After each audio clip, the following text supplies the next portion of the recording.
자, 여러분, 내신 대비 저희가 짧게 정리할 수 있는 시간을 좀 가질 건데요. 대신 이제 선생님이 모든 학교를 다 한 자리에서 수업할 수가 없기 때문에 영상을 좀 준비해가지고 시험 대비에 도움을 좀 드리고 있습니다. 그 중에 여기는 고전, 그 중에서도 천재출판사에서 나온 거, 일단은 사설이라는 작품, 그 다음에 참화설이라는 작품, 이 두 작품에서 여러분들이 반드시 외워야만 하는 핵심들부터 짚어드리도록 하겠습니다. 자, 첫 번째 보시죠. 사설인데요. 여러분 일단 사설에서 설자에다가 동그라미 쳐보시면 사설 다음에 요 뒤에 나오는 게 참화설이잖아. 근데 이제 설이라는 것 자체가 글의 갈래로 따지면 한문으로 쓰인 수필이라는 거. 한문으로 쓰인 수필이라는 거. 요거 놓치시면 안 돼요.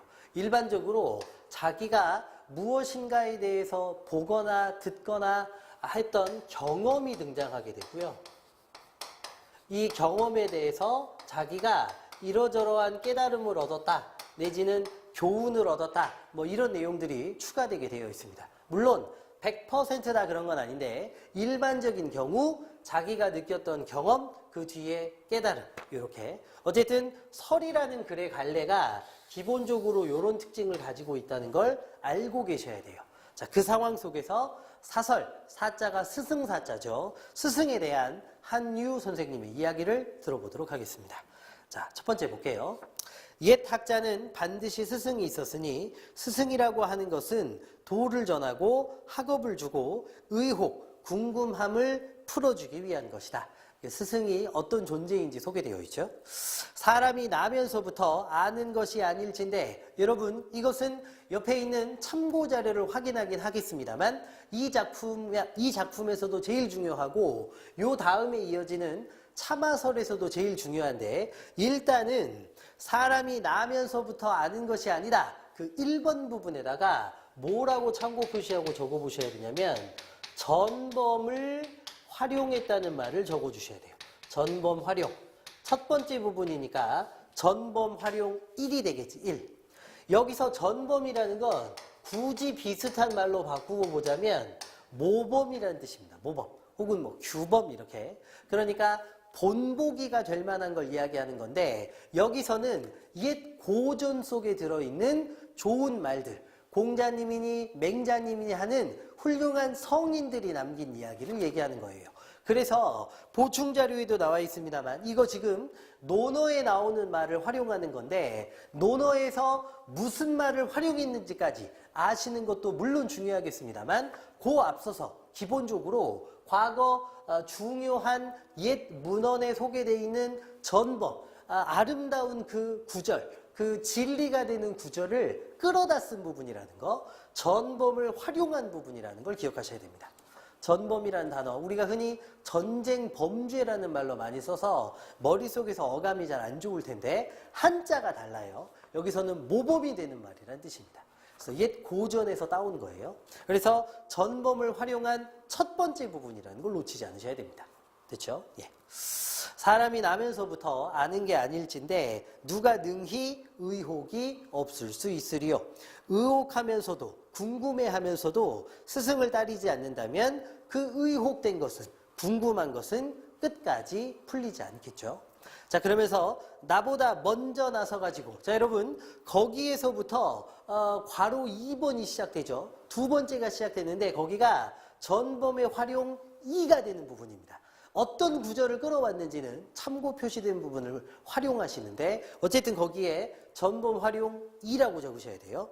나보다 먼저 나아가지고 그 도를 듣기를 진실로 나보다 먼저라면 내가 쫓아서 이를 스승으로 할 것이요. 나보다 뒤에 낫다고 하더라도 그 도 듣기를 또한 나보다 먼저라고 하면 내 쫓아서 이를 스승으로 할 것이다. 나는 도를 스승으로 하거니 그 어찌 나이에 나보다 먼저 나고 뒤에 남을 개의하랴, 이렇게 되어 있죠. 특별히 여러분 그 부분이 중요하게 다루어질 수 있는 부분은 이 부분에서 나이와 상관없이 스승이 될 수 있다는 점을 밝히는 부분이니까 나이 부분도 따로 별표하고 체크해 주시면 좋겠습니다. 어쨌든 나이에 상관없이 스승을 모시겠다는 건데 그보다 더 중요한 것은 전범을 활용한 모범된 구절을 활용한 두 번째 부분이라는 겁니다. 자, 그 다음입니다. 이렇기 때문에 귀한 것도 없고 천한 것도 없으며 나이가 많은 것도 없고 적은 것도 없는 곳이고 도가 있으면 그곳이 스승이 있는 곳입니다. 슬프다, 사도, 배움의 도리 정도로 번역하시면 되겠네요. 전하여지지 아니한 지 오래되었으니 사람이 의혹이 없고자 하기는 어렵다. 궁금한 것이 없기는 어려운 거죠. 늘 우리는 궁금하니까. 옛날 성인은 사람에서 뛰어나기를 멀리하였으되 사람에서 뛰어난다는 말은 자기를 뽐낸다는 뜻이죠. 나를 뽐내는 것은 멀리하였지만 오히려 또한 스승을 쫓아 물었건만 그랬죠. 뽐내기를 좋아하진 않았습니다만 스승, 뭔가를 잘 알고 있고 궁금함을 풀어줄 수 있는 사람을 쫓아가서 물었는데요. 오늘날에는 많은 사람들은 그 성인에서 떨어지기를 또한 멀리하였으되 그러죠. 자, 일단 오늘날 많은 사람들은 그 아래 뭐라고 적어줘야 되냐면 글쓴이가 비판하는 어리석은 사람들이죠. 어리석은 사람들. 어리석은 오늘날의 사람들은 그래서 부정적이라고 이야기하는 거예요. 세모. 그 성인에서 떨어지기를 또한 멀리하였을 때 그랬죠. 그러면 성인에서 떨어지는 것을 멀리 한다는 말은 안 한다는 말이니까 성인에서 떨어지기를 안 한다는 말은 가까이 붙어 있다는 뜻이지. 여기 해석 잘해야 돼. 성인에서 떨어지는 것 자체를 멀리 했다는 말은 멀리 했다는 말이 안 했다는 말이니까 성인에서 떨어지려 하지 않았다는 말은 성인과 가까이 붙어 있으려고 했다는 말이에요. 그래서 그 부분의 해석은 뭐냐? 성인들의 가르침을 따르고자 하였으되 이 말이에요. 성인들을 따르고자고는 하는데 스승에게 배우는 것을 부끄럽게 여긴다. 성인을 따르고자는 하면서 스승에게 배우는 걸 부끄러워해요. 성인을 따르려고 하면 궁금한 게 많이 생기겠죠.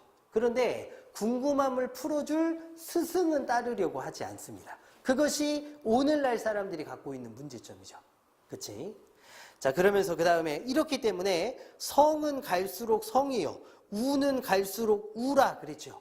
성인은 모든 사람들이 갈수록 가까워지려고 하니까 더 높아지는 건데 중요한 건 성인처럼 되려고 내가 스승을 찾아서 궁금증을 풀어야 되는데 아무도 스승을 찾지 않기 때문에 궁금증은 더해가잖아요. 미련한 나는 점점 더 미련해지는 겁니다. 이해되지? 그러면서 성인이 된 까닭과 우인이 된 까닭은 그 모두가 여기서 나오는 것이다. 그러면서 그 자식을 사랑하는 데에는 스승을 가려서 이를 가르치되 그 몸에 있어서는 수승됨을 부끄러워 여기니 미혹한 탓이다 그랬죠. 그러니까 자식한테는 스승이라고 붙여주면서 자기 자신한테도 스승이 필요할 텐데 나는 스승을 찾지 않는 거예요. 애들한테만 스승을 구해주는 거죠. 그리고 저 동자의 스승은 정작 자식들에게 붙여놓은 선생님은요, 그에게 책을 주어가지고 구두를 익혀주는 사람이니 그랬죠. 그러니까 하늘, 천, 따지 이런 것만 한자만 외우게 하는 사람이지 나의 이른바 도를 전하고 의혹을 풀어주는 것이 아니라 자식한테 붙여준 선생님도 자식한테 뭔가 의혹을 풀어줄 수 있는 선생님이 아니라 하늘, 천, 따지 외우게 시키고 쉽게 외우는 방법 가르쳐주고 못 외우면 혼내고 또 외우게 시키고 이런 것만 가르칠 뿐 진정한 궁금증이나 의혹을 풀어주는 선생님은 아니라는 거예요.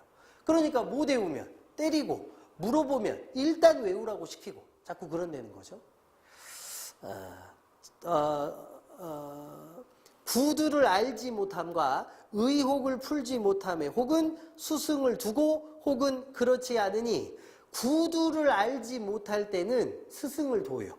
의혹을 풀지 못하면 스승을 두지 않아요. 근데 그건 문제죠. 왜냐?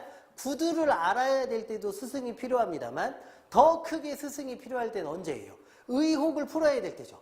궁금증을 풀어야 될 때 선생님이 필요한데 정작 그때는 선생님을 찾지 않는 거예요. 그것은 작은 것은 배우고 큰 것은 버림이라. 구두를 배우는 것도 배우는 겁니다만 진짜는 의혹, 궁금증을 풀어줘야 되는데 그 선생님은 없는 겁니다. 나는 그것을 밝은 것으로 보지 않는다. 그래서 그 다음 보세요. 무당, 의사, 악사, 온갖 장인들은 서로 스승이 됨을 부끄러이 여기지 않는데 사대부 족속들은 스승이라 하고 제자라고 말하는 사람이면 곧 모두들 모여서 이것을 비웃는다 그러죠. 신분이 낮은 사람들은 스승이 됨을 부끄럽게 여기지 않는데 신분이 높은 사람들은 스승, 제자 이딴 이야기 자체를 비웃는데요. 이것은 신분이 낮은 사람과 신분이 높은 사람을 반대적으로 보여주는 거니까 대조가 쓰인 부분입니다. 대조. 그러면서 그 다음 이것을 물으면 곧 말하기를 저희하고 저희와는 나이가 같고 도가 서로 비슷하다라고 한다. 지위가 낮으면 수치스럽게 여기기에 족하고 관위, 벼슬자리가 높은 즉 아첨에 가깝다고 하니 슬프다. 사도에 회복되지 않음을 알만하다. 말이 복잡합니다만 어쨌든 사대부들은 이 핑계 저 핑계를 대가면서 서로 스승제자 관계를 안 맺는 거예요. 그런데 그것이 지은이는 문제라고 생각하는 거죠. 그러면서 무의당, 의사, 약, 악사, 온갖 장인들을 군자가 이를 비천하게 여기지만 오늘날 그 지혜가 이에 도리어 미칠 수가 없으니 괴이하게 여길만하다. 이렇게 돼 있죠. 그러면 이것의 핵심은 뭐겠어요? 무당, 의사, 악사, 온갖 장인들은 신분이 비천하지만 스승되고 제자되기를 부끄러워하지 않아가지고 궁금증을 풀어가니까 날로 발전이 있는 건데 사대부라는 사람들은 신분은 높지만 스승, 제자 만들기를 부끄러워하기 때문에 궁금증을 풀지 않고 맨날 넘어가니까 걔네들은 이상하게도 그 지혜가 자꾸 성장하지 않는 거죠. 그래서 그 다음 보시면 성인은 일정한 스승이 없다. 거기 중요하죠. 전범의 활용 3번 부분입니다. 역시 어떤 건지는 왼쪽에서 확인하시고 공자는 일찍이 담자, 장홍 혹은 아래쪽에서 담자, 장홍, 사양, 노담을 스승으로 삼았는데 담자의 무리들은 그 어질기가 공자에 미치지 못했다. 공자 말하기를 세 사람이 동행한다면 곧 반드시 나의 스승이다. 전범의 활용 4가 되는 부분이니까 꼭 체크하셔야 되고 어질지 않은 사람이라 하더라도 세 사람 이상만 모이게 되면 거기에는 무조건 스승이 있다는 거죠. 그러니까 어질고 안 어질고를 따져서 스승을 맺고 안 맺고 하는 문제가 아닌 거예요. 그 다음 이런 까닭으로 제자라고 반드시 스승만 못한 것도 아니고 스승이라고 반드시 제자보다 어진 것도 아닙니다. 도를 듣는데 먼저와 뒤가 있고 수rob에 전공이 있는 것이니 이와 같을 따름이다. 이렇게 돼 있죠. 그렇게 돼 있고 그 다음 봅니다. 이 씨의 아들 반이라는 녀석이 나이가 17인데 고문을 좋아해가지고 6예의 경전을 다 통해 익히더니 시세에 불구하고 나에게 배움을 청해왔고 나는 그의 능히 옛도를 행하는 것을 가상히 여겨 사설을 지어 써 그에게 주는 것이다. 이런 세상 속에서 자기한테 배우겠다고 온 애가 있으니까 의혹을 궁금증을 풀어달라고 온 애가 있으니까 스승 제자 안 맺는 이 세상에 그 꼬맹이가 참으로 기특하더라. 그래서 글을 남긴다는 겁니다. 그래서 여러분 선생님이 아까 중간에 말을 끊었던 것도 마무리할 때 지금 이 타이밍에 한 번 더 하려고 그랬던 건데요. 결국 반복되고 있습니다만 이 작품은 스승이 별겁니까? 도가 있으면 무엇이 됐든 누가 됐든 스승이 될 수 있어요. 그런데 최근의 사람들은 스승 제자 맺기를 잘 안 하려 그래요. 그러니까 자꾸 의혹을 풀지 못하고 넘어가는 것이므로 발전이 없는 거죠. 더더군다나 자식들, 어린애들한테는 스승이라고 붙이는데 그 스승은 궁금증을 해소해 주는 게 아니라 구두를 외우라고 시키기만 하고 있으니까 작은 것만 배우고 있고 큰 것을 배우지 못하고 있다. 이런 부분에 개선이 필요하다는 메시지를 전달하고 싶은 것이겠죠. 자, 이렇게 글을 좀 이해해 주시면 좋겠습니다. 됐죠? 예. 자, 그 다음에 두 번째 이어지는 작품으로 가는데요. 두 번째 이어지는 작품은 참화설입니다. 참화설.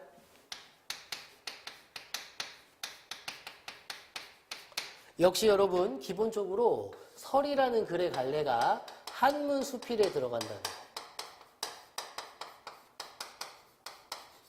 그리고 아까 보여드렸다시피 경험과 깨달음. 여기는 차마가 이따 본문에도 나옵니다만 말을 빌려준다는 뜻이잖아요. 그러니까 말을 빌린 그 경험을 가지고 그 뒤에 깨달음을 쓴 거니까 경험, 깨달음 구조가 딱 맞는 그런 설에 해당하는 거죠. 같이 한번 보겠습니다. 나는 집이 가난해서 말이 없기 때문에 간혹 남의 말을 빌려 타곤 한다. 거기 들어갈 건 그게 제목의 뜻이지요. 제목의 뜻, 말을 빌리다. 그런데 노둔하고 야윈 말을 얻었을 때는 일이 아무리 급해도 감히 채찍을 내지 못한 채 금방이라도 쓰러지고 넘어질 것처럼 전전긍긍하기가 일수고, 전전긍긍이라는 한자 성어 뜻도 혹시 모르니까 알아두셔야 되죠. 자, 그 다음에 개천이나 도랑이라도 만나면 또 말에서 내리곤 한다. 그래서 후회하는 일이 거의 없어요. 반면에 여러분 거기 아래 대조라고 쓰셔야 되는데, 대조는 A하고 B 두 가지 대상이 다를 때가 대조죠. 그러니까 그 앞에 신분이 낮은 애들은 배우려고 한데 신분이 높은 애들은 안 배우려고 한다. 그거 사설에서도 대조가 쓰였고, 여기도 반면이라는 접속어를 보면 앞부분과 뒷부분이 대조죠. 그러니까 되게 좀 별로인 말을 빌렸을 때는 되게 조심하는데, 반면에 발굽이 높고 귀가 쫑긋하며 잘 달리는 준말을 얻었을 경우에는 의기양양해가지고 방자하게 채찍을 갈기기도 하고 고삐를 놓기도 하면서 언덕과 골짜기를 모두 평지로 간주한 채 매우 유쾌하게 질주하곤 한다. 그러나 간혹 위험하게 말에서 떨어지는 환란을 면하지 못한다. 좋은 말을 빌렸을 때 오히려 실수할 때도 있답니다. 사람의 감정이라는 것이 어쩌면 이렇게까지 달라지고 뒤바뀔 수가 있다는 말이냐? 남의 물건을 빌려 잠깐 동안 쓸 때에도 오히려 이와 같은데, 하물며 진짜로 자기가 가지고 있는 경우야 더 말해 뭐 하겠느냐? 여러분 이 부분이 중요한 부분인데요. 개인적인 경험이 보편적인 깨달음으로 바뀌는 부분이에요. 개인적 경험이 보편적 깨달음으로. 그러니까 말을 빌려 탔던 그 사소한 경험이 말 빌릴 때만 그런 게 아니라 세상 모든 일이 다 그렇다고, 개인적 경험이 모든 보편적인 것으로 바뀌는 과정입니다. 개인적인 경험이 보편적인 것으로. 특별히 말을 빌릴 때도 이러니까 다른 때도 이렇다. A가 이러니까 B도 이럴 것이다. 이게 바로 이 글을 관통하고 있는 가장 중요한 설명 방식인데, 그게 유추거든요. 이 유추도 여기에서 저희가 확인할 수 있습니다. 말을 빌리는 것만 이런 게 아니라 세상 모든 일이 다 그런 거예요. 조금만 더 읽어볼게요.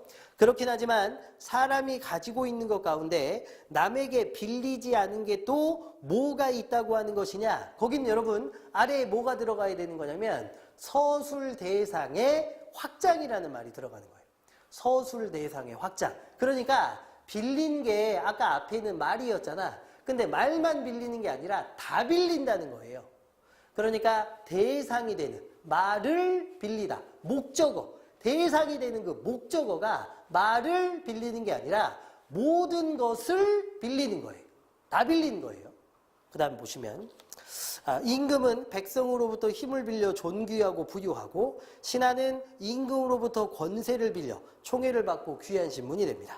자식은 어버이에게서, 지엄이, 와이프, 아내는 지아비, 남편에게서, 비복, 종들은 주인에게서 각각 빌리는 것이 또한 심하고 많은데, 여러분 여기는 케이스, 경우들을 갖다가 쭉 열거해 놓은 것이죠. 대부분 자기가 본래 가지고 있는 것처럼 여기기만 할 뿐 끝내 돌이켜보려고 하지 않는다. 이 어찌 미혹된 일이 아니겠느냐. 그러다가 혹 잠깐 사이에 그동안 빌렸던 것을 돌려주는 일이 생기면 만방의 임금도 독부가 되고 백승의 내부도 고신이 되는 법인데, 더군다나 미천한 자의 경우에 더 말해 뭐 하겠느냐. 단어 뜻은 여러분 확인해 주시고, 맹자가 말하기를 오래도록 차용하고 반환하지 않았으니 그들이 자기 소유가 아니라는 것을 어떻게 알았겠느냐. 맹자의 말을 끌어다 썼죠. 여러분 저희가 요 앞에 사설할 때도 마찬가지인데 옛 고문에서 좋은 말을 끌어다 쓰는 걸 뭐라고 계속 이야기하고 있냐면 전범이라고 이야기하고 있죠. 모범이 된다는 뜻의 전범. 그래서 여기도 전범을 활용한 부분입니다. 아까 한 유의 사설에 4개가 있었고요. 참화설은 요거 하나예요. 그치? 하고 하였다. 내가 이 말을 접하고 느껴지는 바가 있기에 참화설을 찌어 그 뜻을 부연해 보았다. 이렇게 소개되어 있습니다. 어렵지 않죠? 자, 그래서 여러분 설, 한문으로 쓰여진 수필인데요. 경험을 통해서 혹은 무슨 일이 있을 때 거기에 대한 깨달음이나 교훈 내지는 하고 싶은 말들을 쭉 적어놓은 것입니다. 특별히 사설과 참화설은 전범, 모범이 될 만한 옛 구절들을 어떻게 응용해서 썼는지가 중요한 작품이니까 전범의 활용이라고 표시된 5부분을 잘 봐주시고 그 외에 글이 좀 어려우니까요. 내용의 이해를 잘 좀 해주시면 좋겠습니다. 됐죠? 오케이. 그러면 문제 풀어주시는 걸로 하고 저는 여기서 끊었다가 또 다음 작품에서 인사드리겠습니다. 수고하셨습니다.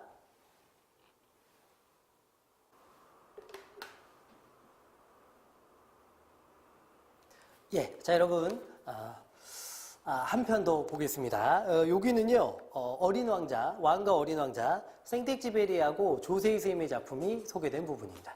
두 작품은 일단 어떤 부분에 차이가 있냐면 생텍쥐베리가 어린 왕자를 통해서 전달하려고 하는 메시지하고 조세희 선생님이 전달하려고 하는 메시지가 완전히 다르죠. 그러니까 둘의 주제가 차이가 난다는 걸 잘 아셔야 돼요. 특별히 조세희 선생님이 생텍쥐베리의 어린 왕자를 끌어다 쓴 거죠. 그런데 그 작품에는 없는 새로운 부분을 본인이 창의적으로 만들어내가지고 전달하려고 하는 메시지를 조금 더 멋지게 잘 전달하고 있습니다. 그런 부분을 좀 생각해 주시고요.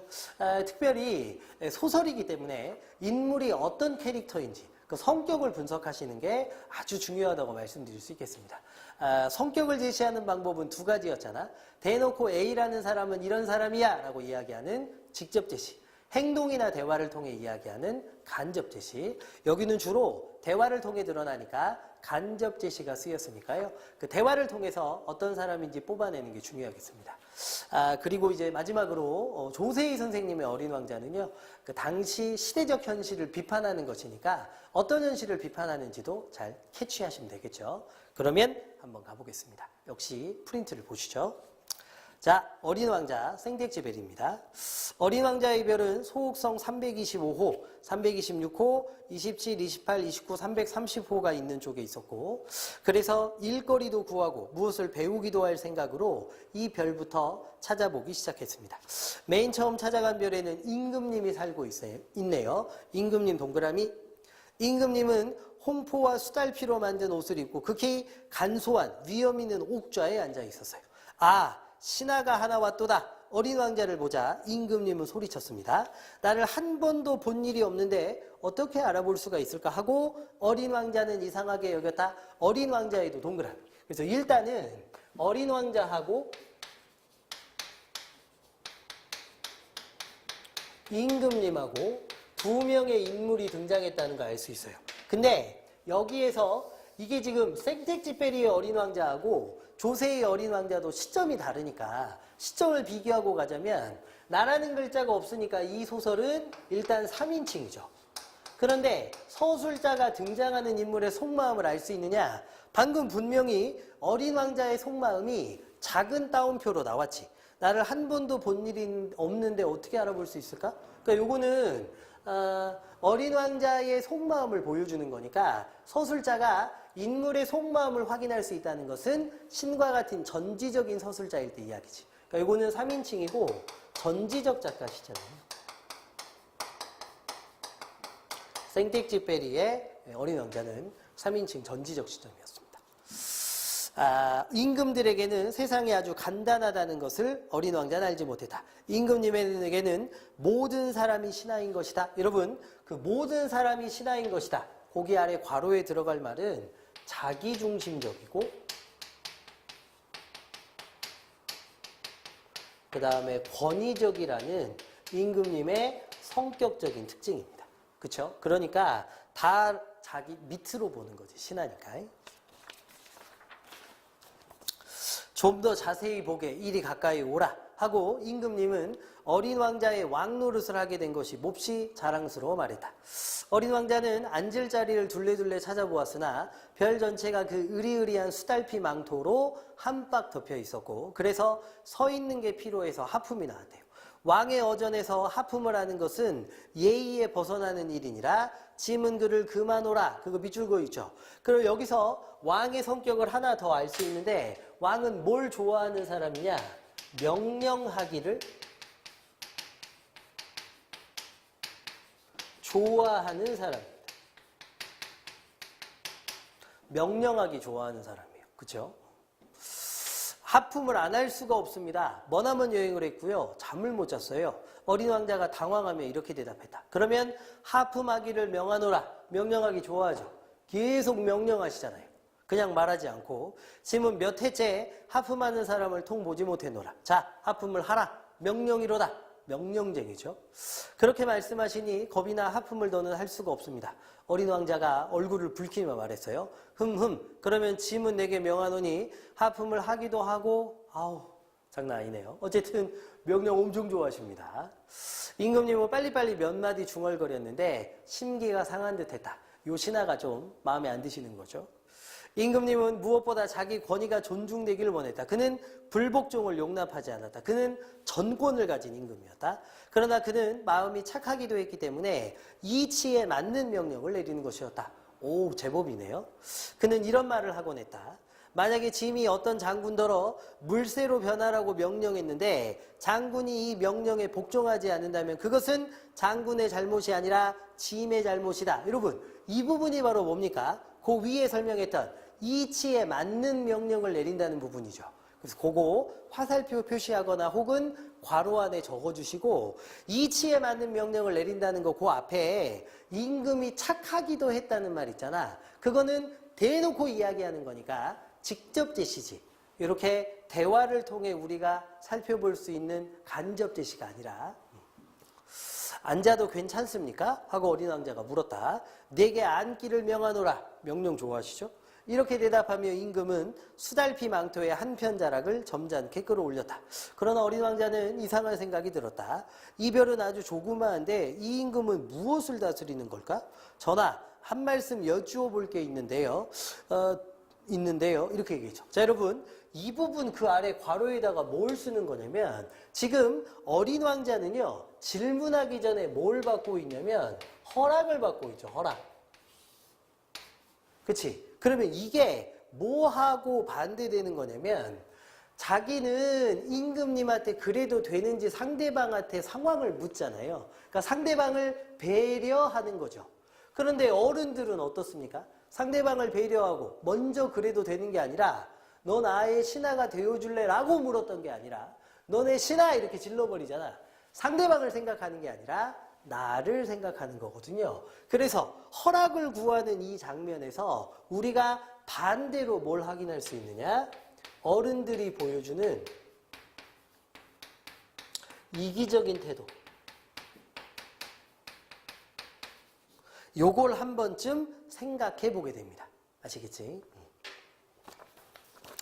짐은 내게 질문하기를 명하노라. 임금님은 급히 말을 받았다. 전하께서는 무엇을 다스리십니까? 모든 것을 다스리노라. 임금은 아주 간단히 대답했다. 모든 것을요? 임금은 손을 약간 들어 자기 별과 다른 별과 떠들이 별을 가리켰다. 이거 모두요? 하고 어린 왕자가 물었다. 이 모든 것을 하고 임금님은 대답했다. 왜냐하면 그는 전제군주일 뿐 아니라 전 우주의 임금이었던 것이다. 별들이 전하 명령에 복종합니까? 물론이다. 곧 복종하는 도다. 짐은 규율의 어김을 용납하지 않노라. 이렇게. 자, 그래서 여러분 이 작품에서는요. 임금님을 통해 어린 왕자의 눈으로 본 어른들의 모습을 보여주고 있는데 어른들은 자기 중심적이고요. 권위적이고요. 명령하기 좋아하는 데다가 이기적입니다. 허락을 받을 줄을 몰라요. 상대방에 대한 배려가 많이 부족하지요. 알겠지? 이제 여기까지가 어린 왕자, 생텍쥐페리가 어린 왕자라는 원래 소설에서 전달하고 싶어 했던 메시지를 저희가 찾아보았습니다. 그런데 여기에는 없는 이야기가 보태져 가지고 새롭게 창작된 게 조세희 선생님의 어린 왕자인데 뭐가 좀 다른지 봅시다. 밑을 보세요. 어린 왕자 두 번째 거. 안녕 안녕. 이것은 내가 아주 최근에 경험한 일이다. 여러분 내가라는 말에다가 동그라미 치셔야 되죠. 그러면 이 작품은 앞의 작품과 달리 나라는 서술자가 등장하는 거죠. 나라는 서술자가 등장했으니까 이제는 3인칭이 아니라 1인칭이죠. 특별히 여러분 여기서 미리 적어보자면 내가 지금 여기 당연히 주인공인 누구 이야기를 하는 거냐면 어린 왕자 이야기를 하는 거거든요. 그러니까 나라는 사람이 딴 사람 이야기를 들려주는 거니까. 그래서 여러분 여기는 뭐가 되냐면 시점으로 놓고 따지면 이렇게 적어볼까요? 시점은 나라는 사람이 등장했으니까 1인칭. 근데 자기가 주인공이 아니라 어린 왕자가 주인공이니까 다른 사람 이야기를 들려주니까 1인칭 관찰자 시점이라고 말씀드릴 수 있겠습니다. 1인칭 관찰자 시점. 아저씨는 작가구나. 꼬마가 말했다. 발소리도 내지 않고 다가온 그는 책상 왼쪽 모퉁이에 올라앉아 글을 쓰는 나를 내려다보았다. 나는 작가를 좋아해. 소옥성 388호로 불리는 한별에서도 나는 작가를 만났어. 얘야 나는 바쁘다 그랬죠. 여러분 얘야 나는 바쁘다 그 아래 들어갈 말은 뭐냐면 첫 번째 바쁘니까 말 시키지 말라는 거잖아요. 작가가 뭐하고 있냐? 어린 왕자와 대화하는 것을 거부하는 장면이죠. 어린 왕자와의 대화를 거부하는 장면입니다.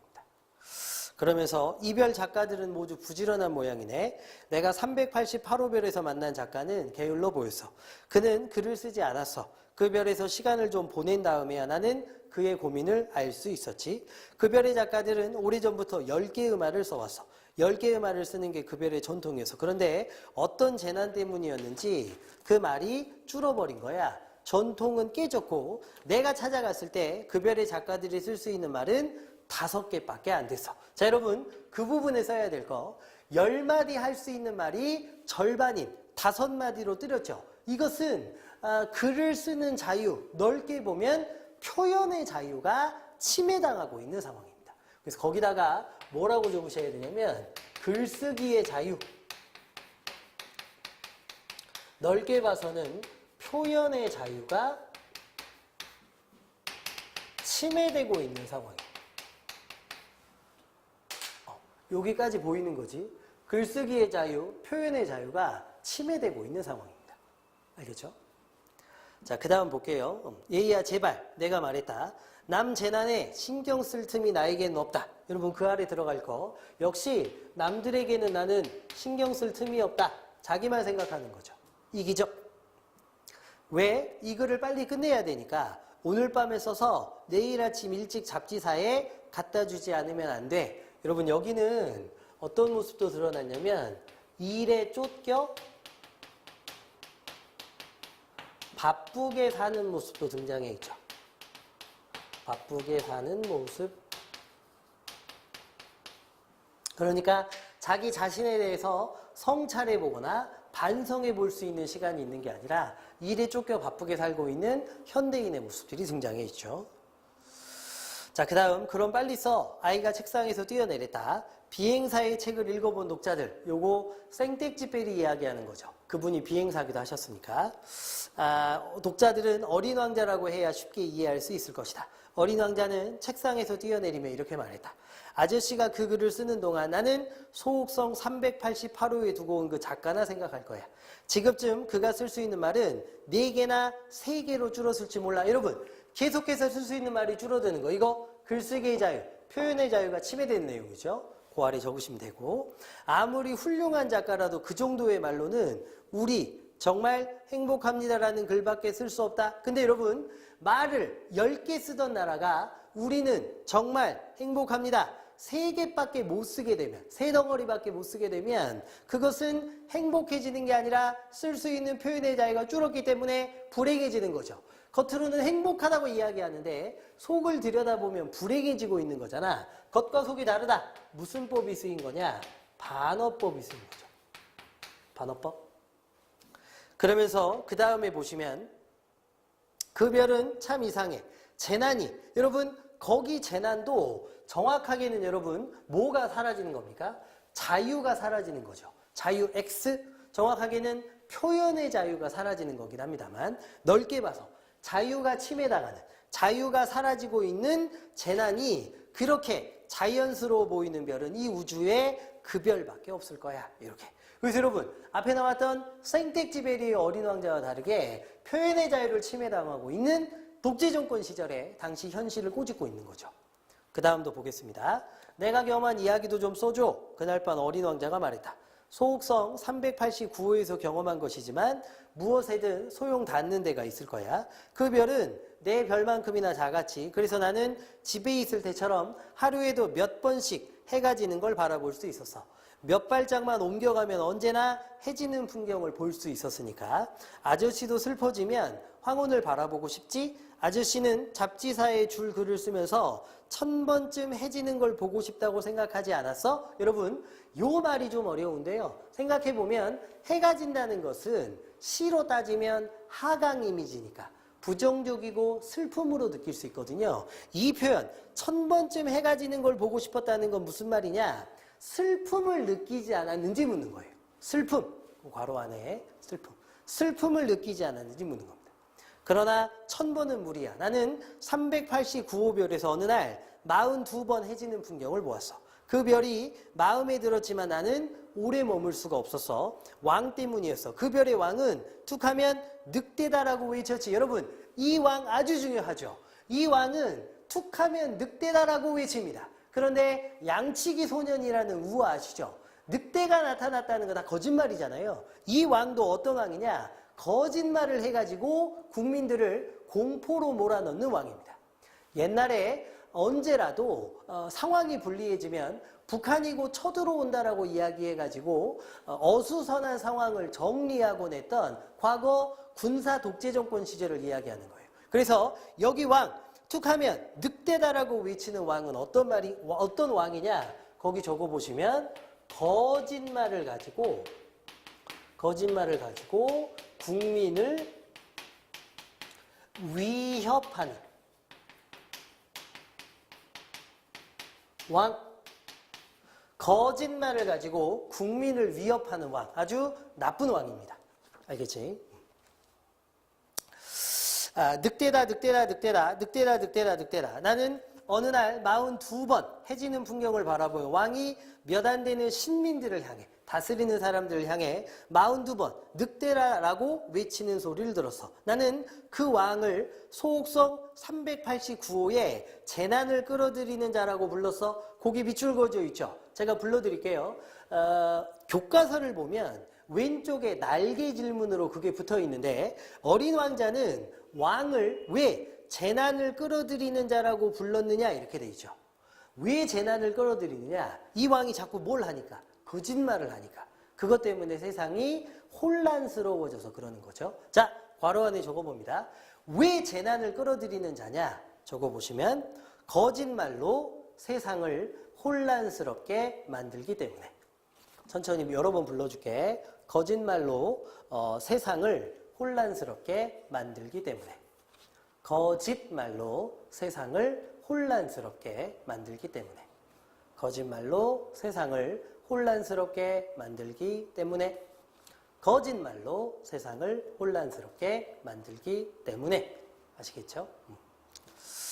그리고 왕이 늑대다라고 소리칠 때마다 나는 그가 이미 벌을 치르기 시작했다고 생각했지. 왕이 늑대다 10,000번 말하면 몇 안 되는 그 별의 신민을 정확히 10,000번 믿지 않음으로써 거짓을 말하는 자가 치러야 할 벌 가운데 제일 무서운 벌을 내렸지. 이렇게 돼 있죠. 자, 여러분 거기도 밑줄 그어져 있죠. 거짓을 말하는 사람이 치러야 할 벌 가운데 제일 무거운 벌. 그 벌이 구체적으로 뭐냐? 거짓말을 하는 사람들은 어떤 벌이 제일 두렵느냐? 자기가 거짓말을 했는데 남들이 안 믿어줄 때죠. 거짓말이 안 통할 때. 그래서 거기 뭐라고 적어보시냐면 거짓말을 하는 사람들은 자신의 말을 믿지 않는 것을 가장 두려워함. 거짓말을 하는 사람들은 자신의 말을 믿지 않는 것을 가장 두려워함. 거짓말을 하는 사람들은 자기 말을 믿지 않는 것을 가장 두려워함. 거짓말을 하는 사람들은 자기의 말을 믿지 않는 것을 가장 두려워함. 거짓말하는 사람들은 자기 말을 믿지 않는 것을 가장 두려워함.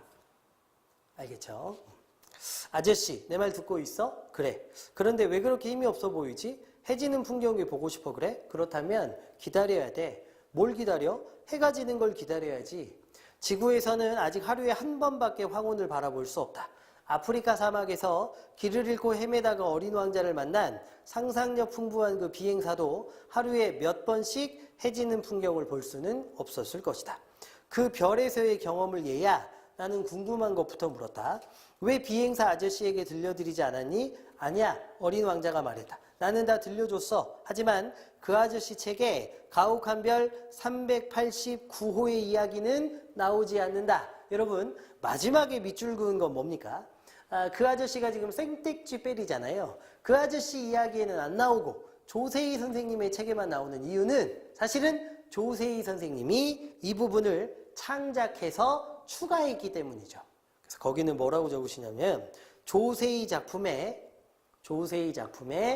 원작에 없는 이야기가 조세희의 작품에 원작에 없는 이야기가 추가되었음을 암시함. 조세희의 작품에 원작에 없는 이야기가 추가되었음을 암시함. 조세희의 작품에 원작에 없는 이야기가 추가되었음을 암시함. 조세희의 작품에 원작에 없는 이야기가 추가되었음을 암시함. 거기까지 정리해 주시면 되겠습니다. 됐죠? 오케이. 고생하셨고 여기서 끊고 또 문제 풀어주시면 되겠습니다. 됐죠? 수고하셨습니다.